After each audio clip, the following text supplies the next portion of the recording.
welcome back to the Creator Spotlight podcast.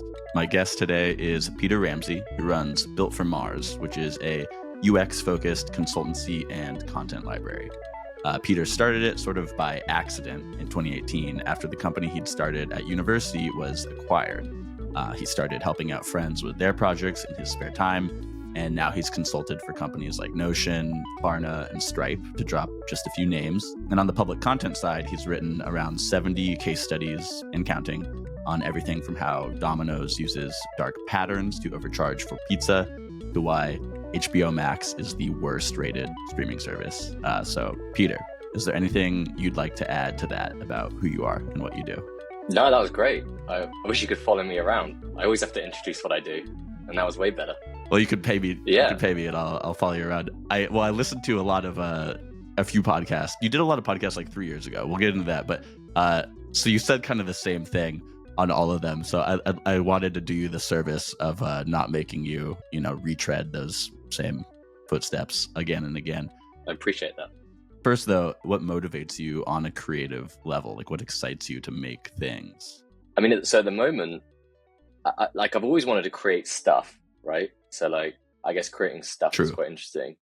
Where I'm at now with like content creation for UX, I really enjoy, the stuff I'm doing is not rocket science. In fact, like a good friend said to me the other day, because someone can write a book about UX, not that I'm writing a book, but like, a blog about UX, it means that the curve of like, discovery is already quite well gone. Mm-hmm. So, someone like me can come and take stuff that smarter people have like researched or worked out, connect the dots and just like contextualize it in a way that makes people understand the thing they've been using for years and go like, I get it. Like that makes a bit of sense now. So, I don't do any TikToks. I really find social media hard. Like it's so boring. I've got no interest in, having like a famous brand or face, to me, but I enjoy creating stuff that makes people think about, like one of the comments on one of my recent articles was I did the UX of sending parcels, right? Where I sent like Weetabix cereal biscuits round through many different, and one of the top comment was, I don't know how you did it, but you made the most boring topic interesting. Yeah. And I was like, no one else is going to read that. Yeah. And I found that, that's what I enjoy about creating. Yeah. I guess we should say like a little quickly, like describe what you do more specifically. So like you're like an elucidator, right? Like you storytell, you're a storyteller about like how things work, mostly software, but again, these systems, like you're saying, like sending parcels.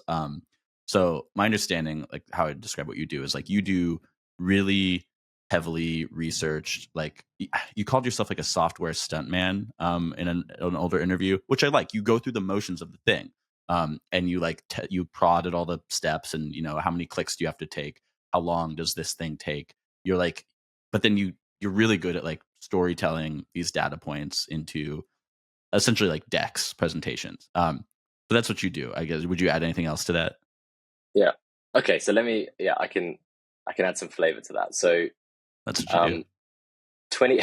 For 2019, I'd been consulting for 2 years since leaving my startup. I didn't have any testimonials, right? And I had a few companies I could say I'd worked with, but every new client I got from a consulting angle would say, can I see some of your work? And I'd say, it's under NDA, I can't. And so I was literally, one day I had like a spare day, and I was like, I'm just going to publish one of the things I do, I'm going to publish. And then I've got something to show future consulting clients. So it's kind of spiraled from then into, especially now transitioning more into the creation side of things. The storytelling aspect and the like software stuntman was more a case of, everybody has used Airbnb. So if I look at Airbnb and I can't find any massive problems, is there an interesting story I can explain with that? And the answer is no. I've tried Airbnb quite a lot, but I'm a real Uber driver. Yes. Right. I've done real Uber drives just to get the screens of what it's like to be an Uber driver. I've got a bunch of other stuff in the works that have been in the works for like years because I just cannot finish them because one of the competitors has either like stopped me or I've found that I cannot complete a certain thing that I need. So, I've got a list of things and I've got a list of ideas, but the reason why that is important is because it needs to, from a creator aspect, have the kind of like, I don't want to say clickbait because nothing is Mhm. clickbait of what I do. At least I No, hope no. it's not. I think But it clickbait's needs a that dirty word. angle.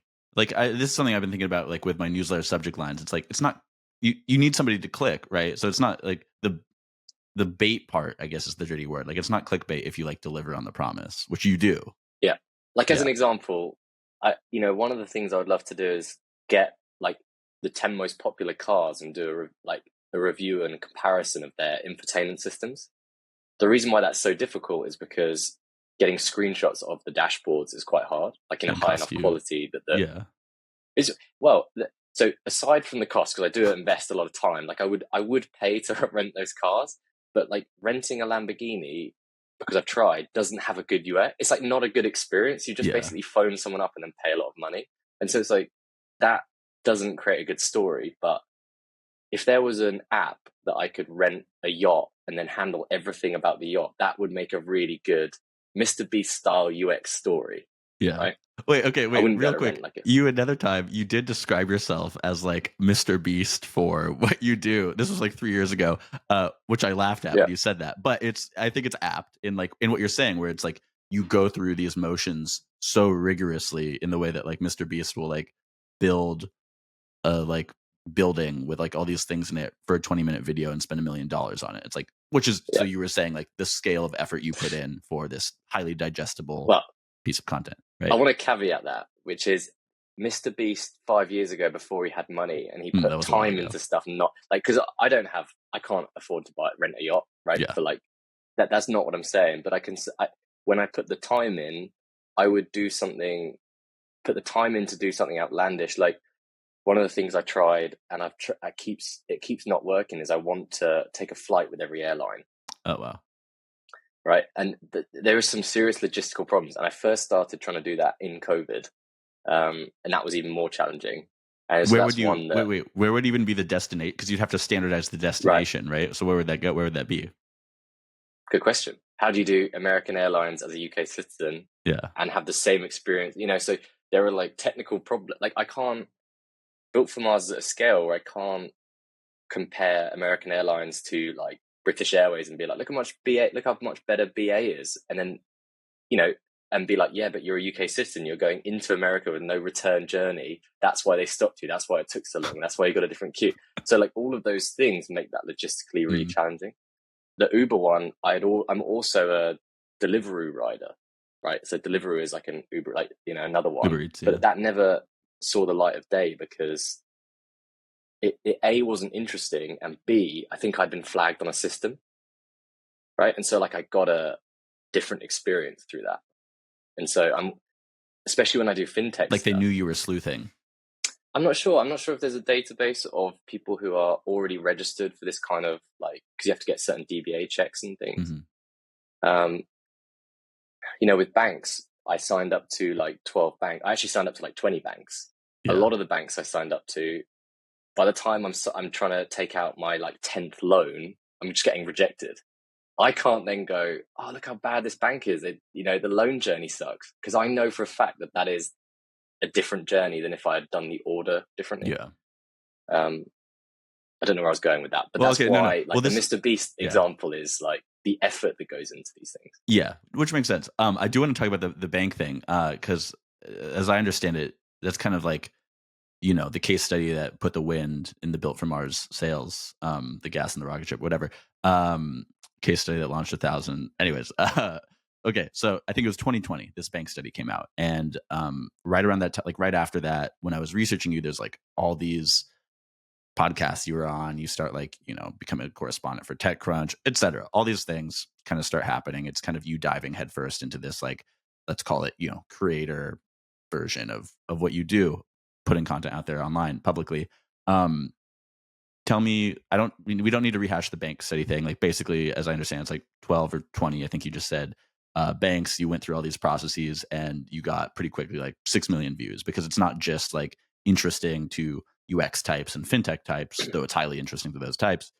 It's also just like really useful as a consumer, because you definitely, nobody else in the world had ever done a study of like, well, which bank should I use?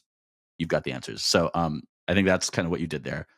Tell me about the aftermath of posting that, and like what you were doing before in terms of putting content out, and then how that changed. Yeah.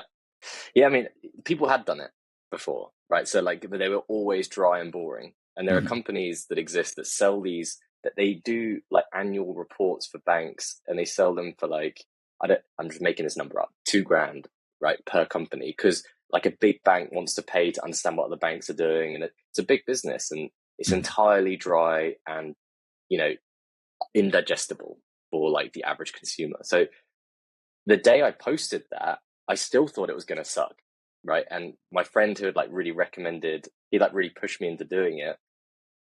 You know, he was saying, "No, it's really good," and I honestly was like, "This is terrible. Like, no one's going to care."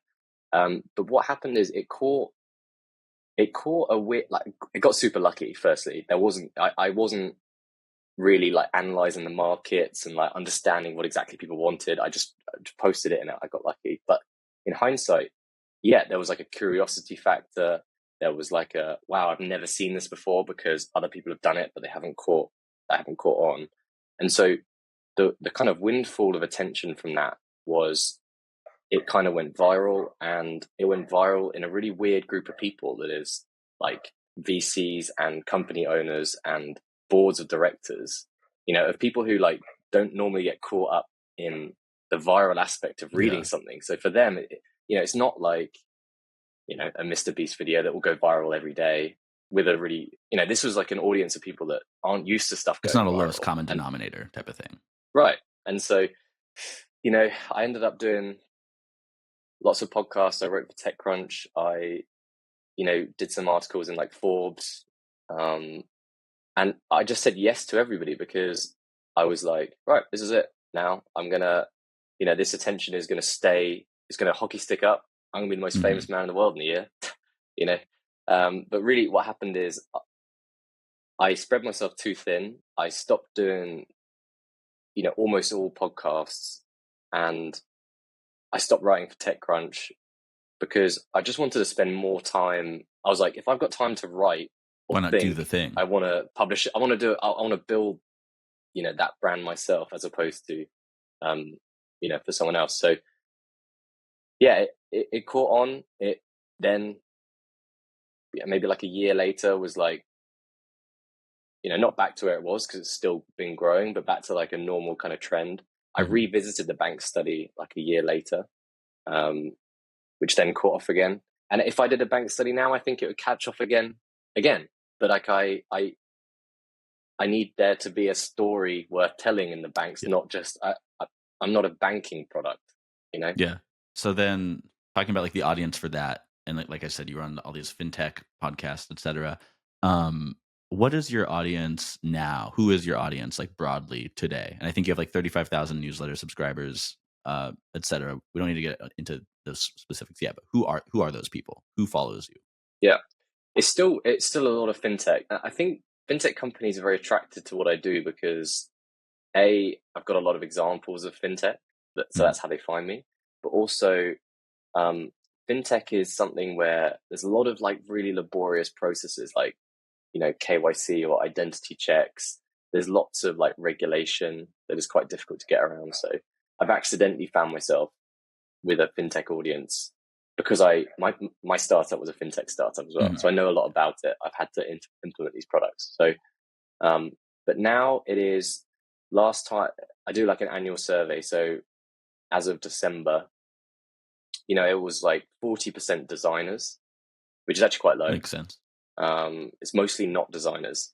Like 15% are chief execs or boards or VCs or investors or like that kind of um, leadership level. And then there's a real mix. Like, honestly, it's like I have people, we can get into the monetization of Built from Mars in a Yeah, second yeah, yeah. We'll get down because there this later. kind of leads into it.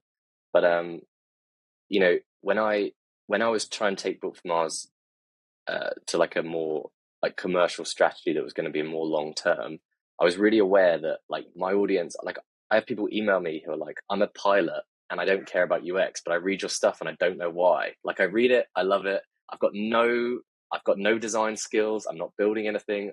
I'm literally a pilot. And I didn't want to like take it away from them and be like, well, now you have to pay to read it because it's not like a professional tool for them.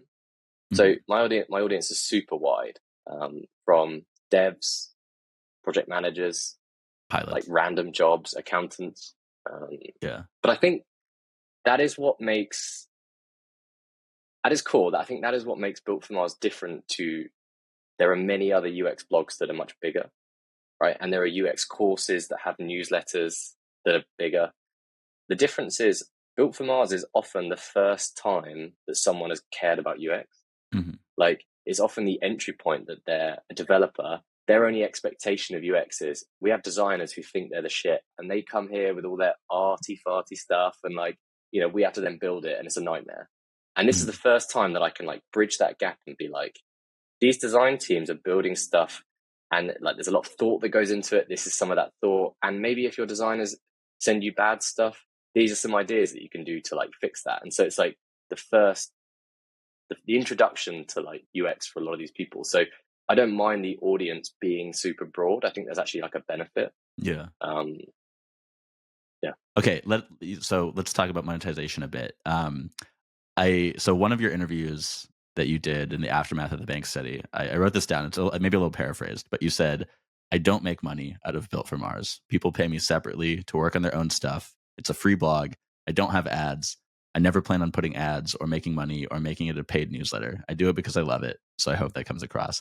And I think it still comes across. And you're not really doing ads, but you have made it a paid newsletter as of November 2023. And so we started to talk about that a little bit, but tell me more about the why, 8 months ago, that's like 6 months ago, why then do you start to turn it into a premium product? yeah. I've got to scrub that from the internet now. Impossible. Yeah, no. So look, when I started, um, it was full consulting, and the plan was, the kind of selfish plan because obviously I love doing it, but the selfish plan was to get Built for Mars really big, and you'll always use that to get bigger clients and be able to consult for the best companies in the world, which is really where I'm at. Like now, like Yeah. I work with like really awesome companies. The problem is I've been doing that for 5 years. Consulting doesn't scale It's um, just you. as a product. It's just me, and I I never want to have an agency where I've got people working under me that I like outsource this stuff to because that's not what I want to run. Mhm. I hated consultants when I was a startup founder, like really found them difficult.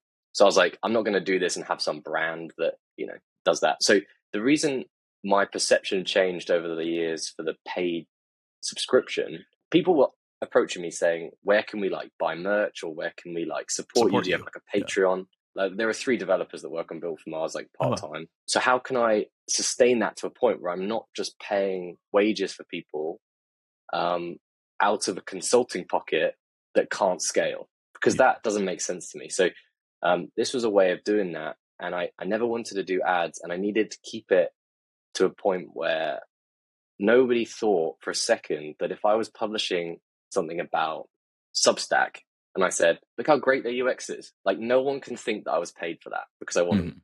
And so like the second I have a single ad or a sponsored post or any kind of like that, do you see what I mean?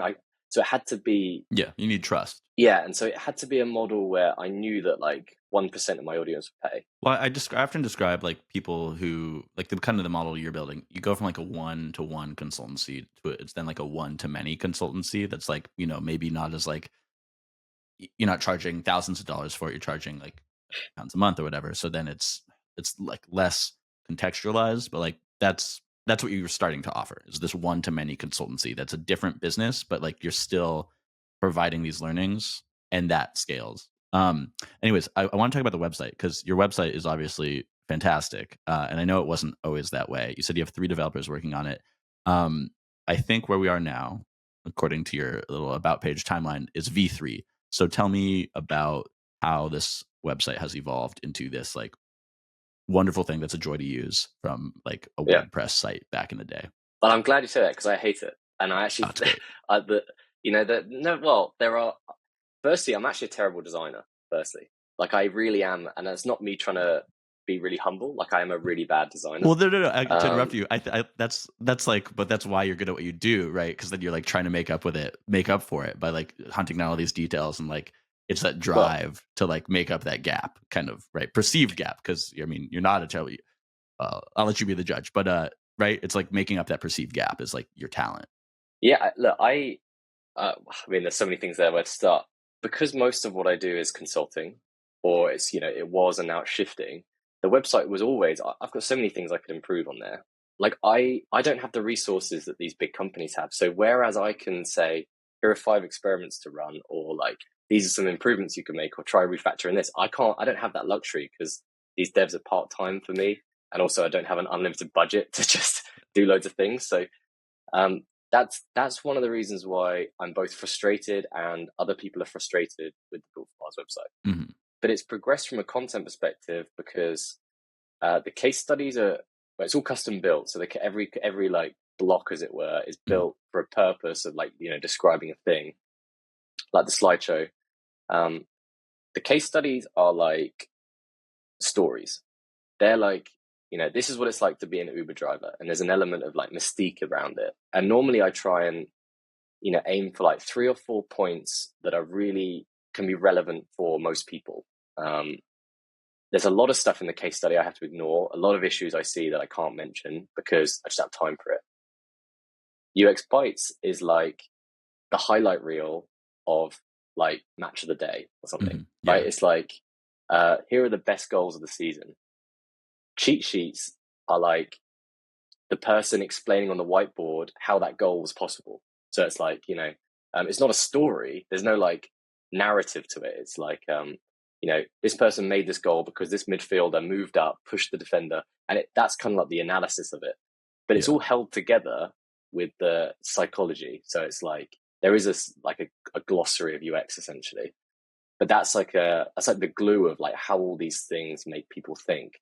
And that's developed over time purely, and it may still develop. Like, there are exercises on there now, but the thing that's really hard is knowing when to stop, because not everyone wants to read all these things. And so like the more time I spend on cheat sheets, which are like paid perk, the fewer case studies I could release. And so it's like, I don't know where the perfect balance is. I try and get feedback from people all the time.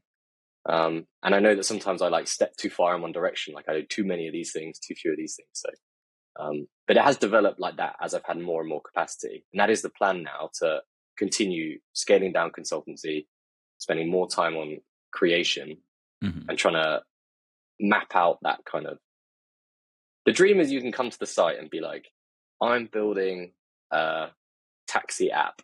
And it's like, oh, have you thought about reducing churn? Here are loads of things. And you can keep diving in a bit like a rabbit hole. Which you'll get to that point down the years. I relate to what you're saying too, though, about like what you were saying about trying to improve the UX, and like you're a guy who writes about UX, etc. So like you should, you know all these things and you want to apply them to your website. It's the same like with what I'm doing with this newsletter, where I'm talking to people every week about ways to make a better newsletter or whatever. But then I don't have the time to apply all those things to mine. And then I see these glaring things, and I'm like, I got to get to it someday. But we should. This But is look, sorry, go ahead. Can I jump in there? Yeah. That is like why products like Beehive, right, or to name an obvious Substack, or products like that are so valuable. Like, Built for Mars uses Beehive for all the newsletters, but like if I didn't have a slideshow and I didn't need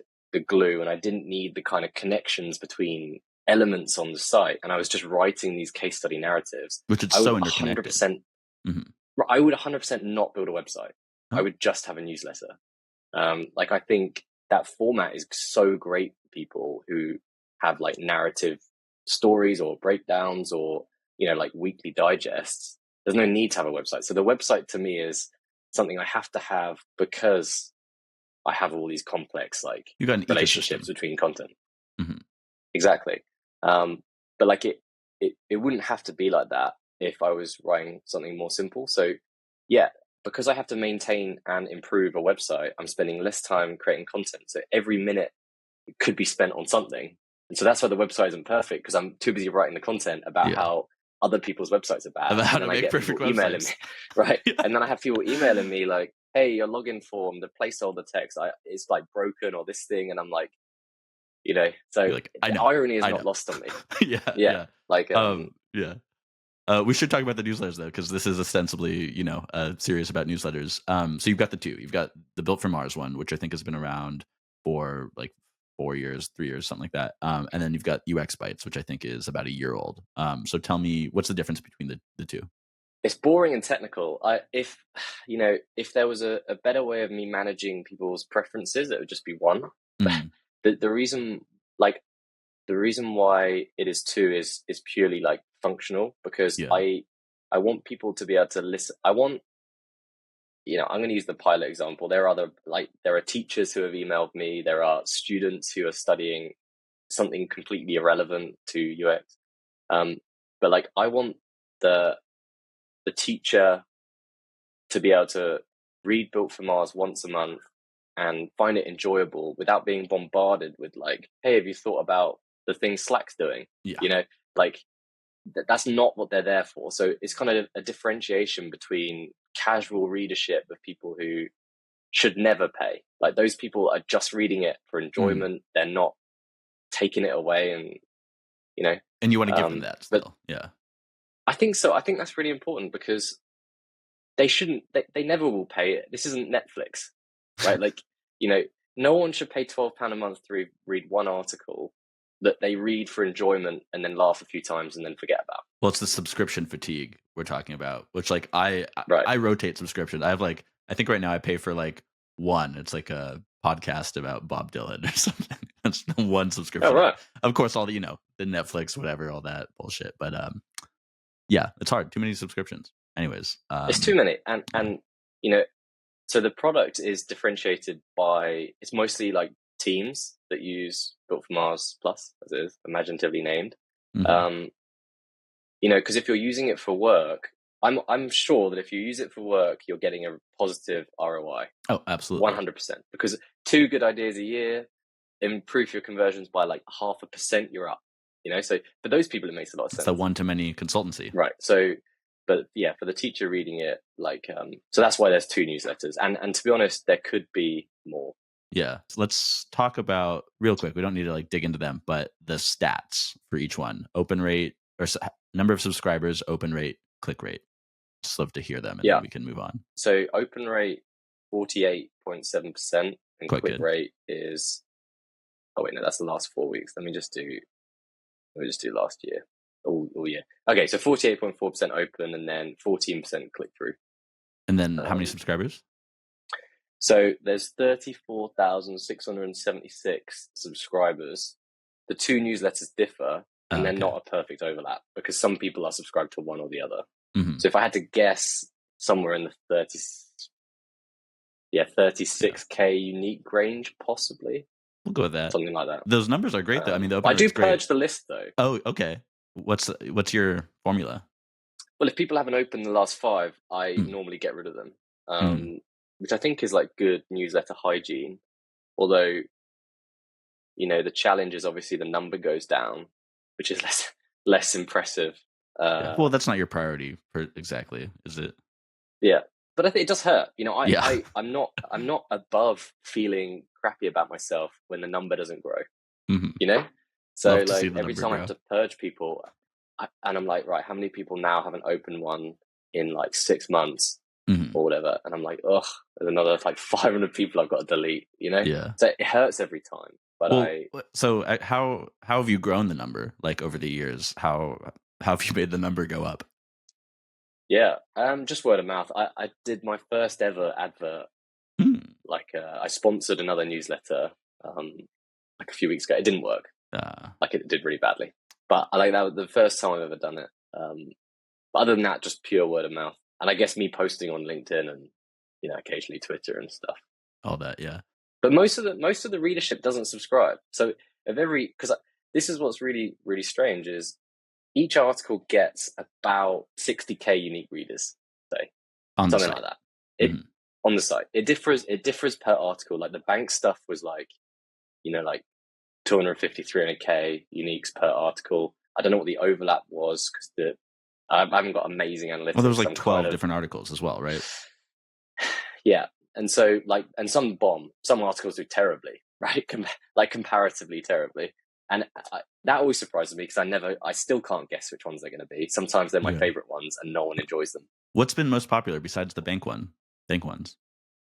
Yeah, good question. Like I did one on Zara, Mm. which like caught a totally new audience of like people who hate Zara, I saw that on your which is odd. LinkedIn. The comments were kind of Yeah.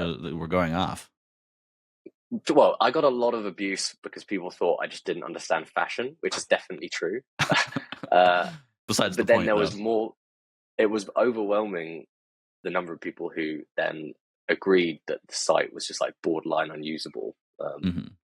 And like no shade to Zara, I think they're doing it intentionally. Like that's their brand strategy. That did really well, but I didn't think that would do well. But yeah, what's Well, interesting about the uh readership is it's mostly not people who subscribe. yeah. Like I would say it's like the readership of the 30,000. Like I think it was like, yeah, like I said, like 10 to 15% click through. That's about what I see land on the site. And then Mhm. most of the people were just people who like check the site every week or every month or Got whatever it bookmarked and or don't whatever. bother subscribing. Yeah. Yeah. Which is like such a, I mean, I don't know. That's the way in which we use the internet. And like, I used to have so many, like, 10 years ago, I had all these music blogs bookmarked, and now I just use Spotify. Anyways, I wanted to ask about your relationship to being on other platforms. You were saying earlier you don't really like social media so much. But, we were just talking about on LinkedIn, and I feel like LinkedIn, maybe Twitter, the website formerly known as Twitter, is where you're more active these days. So, yeah, question is, what's your relationship to being on multiple platforms? And do you actually enjoy using any of them, or is it all just like a chore? It's all a chore. I mean, LinkedIn is my favorite because it just has a different perception. It's not good, but it just has a different perception, and a lot of my audience is on LinkedIn. Like Hmm. the investors that follow me, a lot of the time the people that approach me for like audits and things are like the investors of a company who have Yeah. read the stuff and are like, God, I really we need our company to like look at this sort of thing. So it's a really good way of reaching those people. Um, Twitter, I've never even bothered with Facebook because I don't use Facebook That's and I no, always have to log into my personal Facebook and then I just can't come back. no need to do that. Yeah, I just find social media, especially for the stuff I do, is like almost intolerable Hmm. because I then have to write a headline for an article that people who don't understand what I do are going to read. And it's like, I know that I need to do thumbnails like YouTube, where I'm Yeah. like a shocked You're face, like, where I'm clasping. Exactly. yeah, Like, that's what I need. I need like, I opened 10 banks. You'll never believe what I found. And then I get an audience of people who land on the site and they're like, what is this? This is yeah. like way too many words. There's no like He's trying to slam teach me dunk something. of Yeah. exactly, So I get the wrong audience through those platforms because to get their attention, I have to fight against so many other things, Hmm. And then by the time I've got their attention, they're like, okay, tell me which is the best bank then, huh? Which is the Yeah. best bank? And I'm like, well, there's a few that are doing really well. And Yeah. Here, you're like, here's the um, thing. Here's actually the 10 things, actually the 20 things. yeah, Um, exactly. Yeah. So One more thing I want to talk about on the website before we move on from that is I mentioned it briefly earlier, the gamification thing. So I've got the site up here. So I click the little my account tab, and I've got your BFM Plus analytics. You've got research digested. I'm at 166. I'm a beginner. Studies completed. UX bytes seen. Cheat sheets completed. Psychology studied. And then you've got your little streak. And I'll say, like, before I hand it back to you, it reminded me of like a Duolingo kind of thing in terms of learning, but much better. I hadn't used Duolingo for a long time. I'm going to Germany in like a month and trying to brush up my Deutsch. So I re-downloaded Duolingo, and it's awful. It's like it just feels like I've got Tetris on my phone for like if I'm on a flight and I'm just want to play a little Tetris, but I play that, and then it's like you do a round, and there's like these 3 ads, and there's for such terrible products, and that's what Duolingo is now. It's a it just feels like a phone game and not an educational tool. So this is a rant only loosely related to your gamification, which is much less annoying and kind of charming. So tell me about why you when you put that in, and why? What was the thinking around, slightly gamifying your site? Yeah. Well, that's still an experiment. What I would Mm, class as an experiment, in that like I could remove it if it failed. I'm kind of still, the jury's still out if it's like net beneficial. So the thinking behind that is people are growing tired of like streaks in terms of like, congratulations, you did this thing again. yeah. If there's no meaning behind it, and it's like, but why do I want to do that again? Like, you're on a posting streak. It's like, great. Well, do I post like rubbish? Do I have to post every day? Like, you turn stuff into a chore. Yeah. So that was one of the problems. But I wanted a way for people to understand the depth of the library that they've not read, Hmm. right? Because people will pay and then email me and be like, hey, can you use some articles on Intercom? And I'm like, yeah, I've done two, one in Yeah. 2020, one in 2024. Well, And it's and like, having not there. the hours of research, I think, is what really gets at this too, where it's like, I've put so much work into this, like, trust me, like, and this is you saying, like, look, this is highly valuable stuff. Like, you can read in 10 minutes what took me 50 hours. Yeah. And I think part of the problem, so this is another challenge I've been dealing with, is, I write the articles. I know that they're going to date slightly. The Mhm. screenshots are going to be old. In fact, often I'm building them and then the new app comes out Yeah. so I'm already releasing old screenshots. But the content has to be in a format that is like putting a book on a shelf, and I know that someone can read that in 2 years and it's still kind of good. And Mhm. I'll often dip back into old articles and like update things or change the wording of things if I feel like I can now say it better. So it's not a blog where if you read a 3-year-old post, you're getting bad old stuff. These posts are rooted in like how people think, which doesn't change very often. So it's not their fault, because people come to blogs with an expectation and like a familiarity of like, I go to the newest stuff, I read the newest stuff, everything else is probably dated and Yeah. boring. Yeah. Like, no one goes to like Wall Street Journal, sort by age, and then reads articles like in Yeah. 2016. Like, it just doesn't happen. Um, so that's what I'm trying to fight against, is people, and I could do a way better job. The search on the site is really bad. You know, there needs to be a better way of finding content, because the other thing is, how do you know you want to click on that Intercom article? Most Mhm. people aren't super interested in Intercom, but they want to know what I'm discussing in that article. So yeah, there's a lot of like questions there. But so the gamification element is more, so when people are like, oh God, have I read everything? They can see it's like, Yeah. hey, there are like hundreds of UX experiments waiting for you to look at.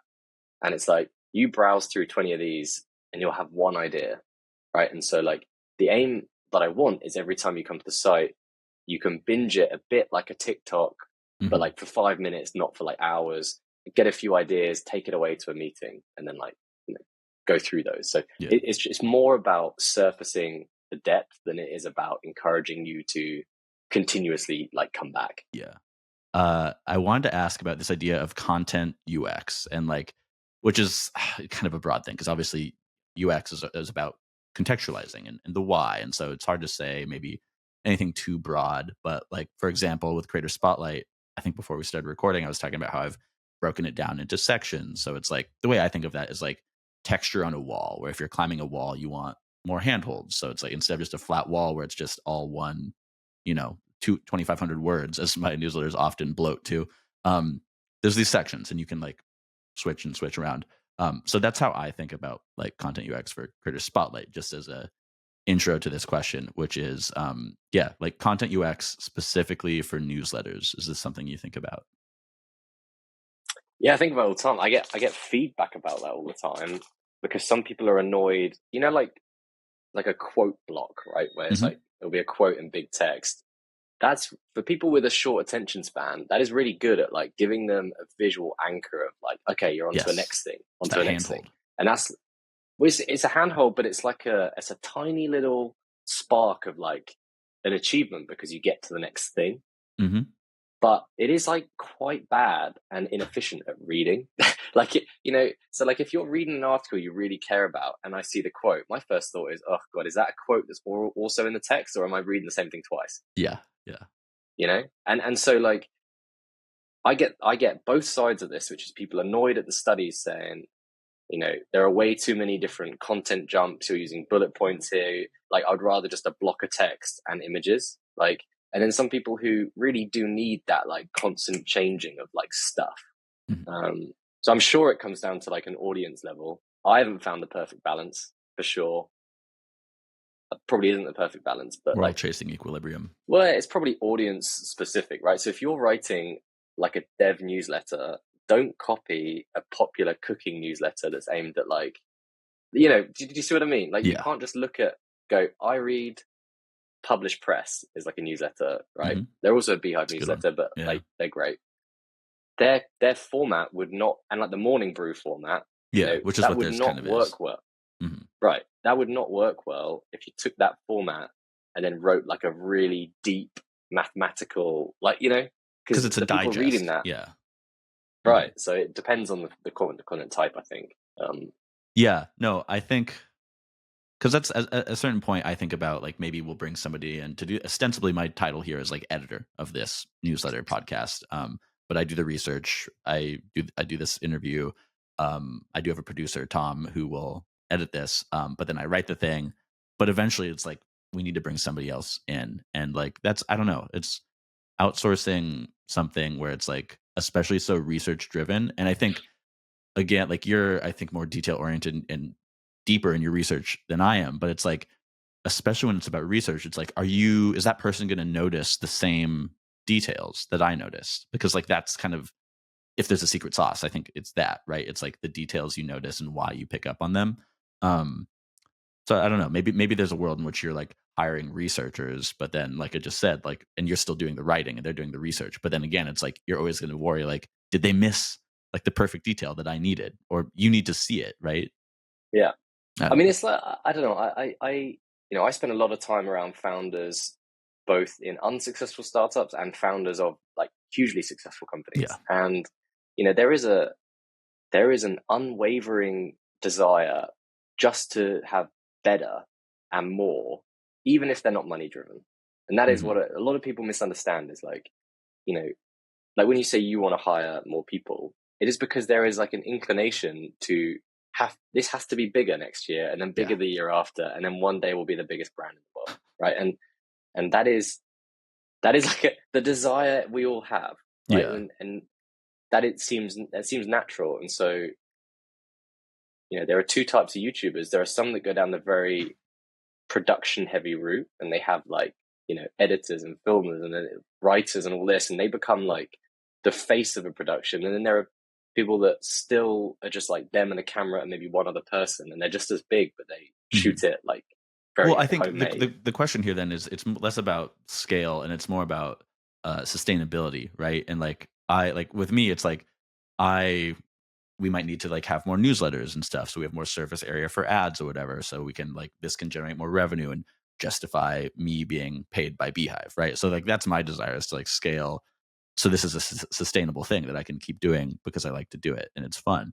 But like I think the like chase for growth is always folly, right? Like everything dies and you can grow as far as you want and eventually the tree's going to fall. Not that we have to get so existential about capitalist structure of companies and growth, but and that's I think something I like about you and something I was drawn to when I like wanted to when I reached out and wanted to do this interview was like the way you've set it up sustainably and like that it is just you and that like you have started doing this subscription thing because you want to create it in a sustainable way, but how what you do is like so I don't know. It's you're doing a service to however many people want to subscribe. But now I'm just kind of rambling. But Yeah. I think that's the key is like to search for sustainability, not for growth. I mean, there is an element of when my startup got acquired, I underscored a lot of problems in my life that were like, I can now afford to do something for free. Hmm. And so, Yes. that is a huge like privilege in terms of creation to, Built for Mars 5 years in still wouldn't make enough money through the content subscription, for me to be able to pay to invest in all these things and then live a If you comfortable didn't life. have that padding already. Correct. All the Yeah. consulting, right? So Mhm. ignore the consulting, but like from a content perspective. So, content is hard to make a living out of. And so, yeah, stuff needs to quickly grow and be bigger. and then you have to hire more people, and you end up in this like mindset of, you know, we need more ad space, because that is like an essential, and that's, if that's what you need to do, that's what you need to do. Yeah. And then, but I think that is a compromise of quality. It is. And I think we need to, you know, pretend like, we need to stop pretending that like, if you don't have to take that compromise, it's not a privilege. And if you do have to take that compromise, it's not a dirty thing to have to do. But that's the trade-off, is I'm certainly on one end of the spectrum where like I can not take ads, for example. Yeah. You're an investor in yourself. Or just a bad businessman. Yeah. And just unwilling to. History says otherwise.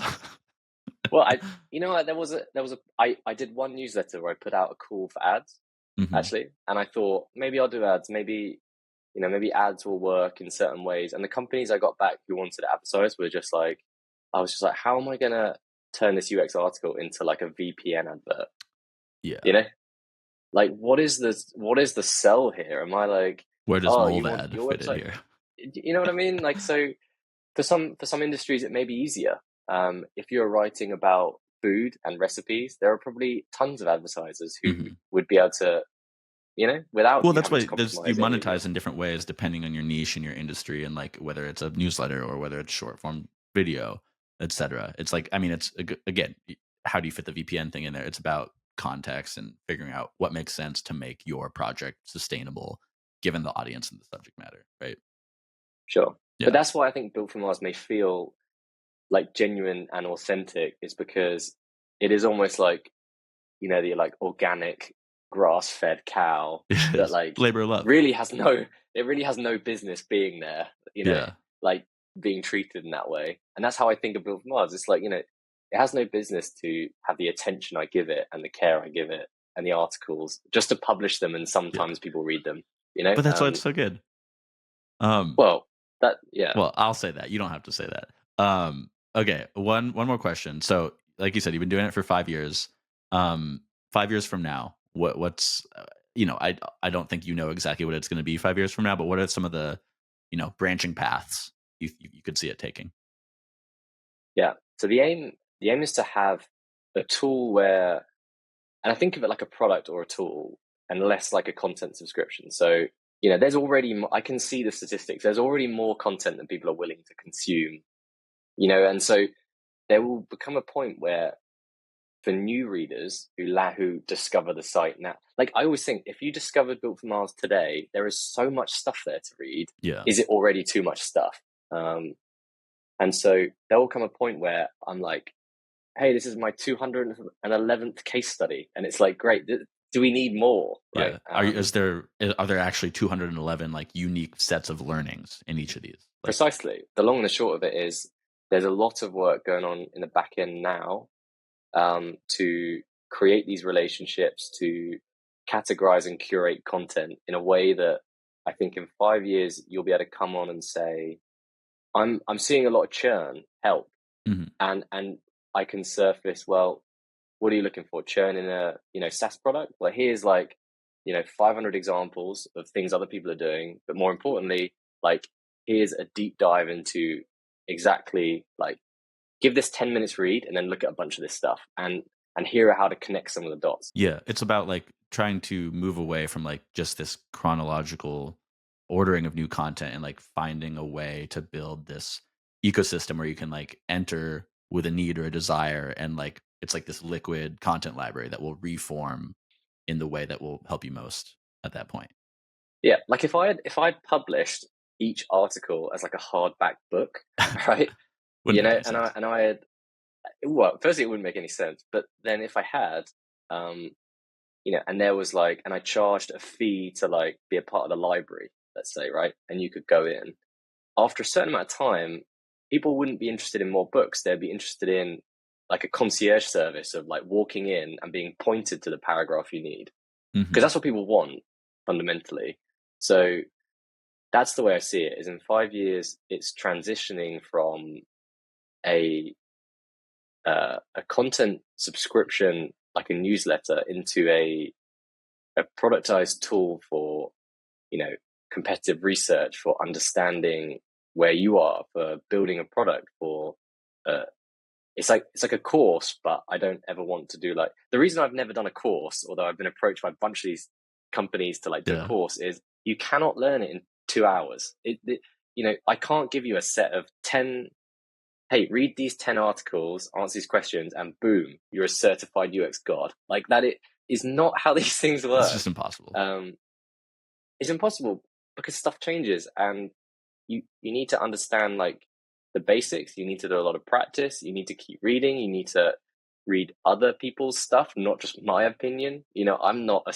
I can't certify you as knowing UX. So that's why I've never done a course, but I think about the site structure in a way that, can I make this so it feels like over time you are getting better? That's really important. So, and that's the gamification thing. It's an attempt at that. Anyways, I think we should probably wrap up here. I don't want to take up too much more of your time. So where should the people find you? Sure. Well, builtformars.com is there's a free newsletter there. So there's free content on there as well. Twitter, Built for Mars, that's sometimes active. I have a personal Pete Ramsey Twitter that's even less active. But honestly, the newsletter is the best way. Yeah, go to the website. That's where you'll find him. Okay, so this has been the Creator Spotlight Podcast. Our guest today has been Peter Ramsey from, we'll say it one more time, Built for Mars.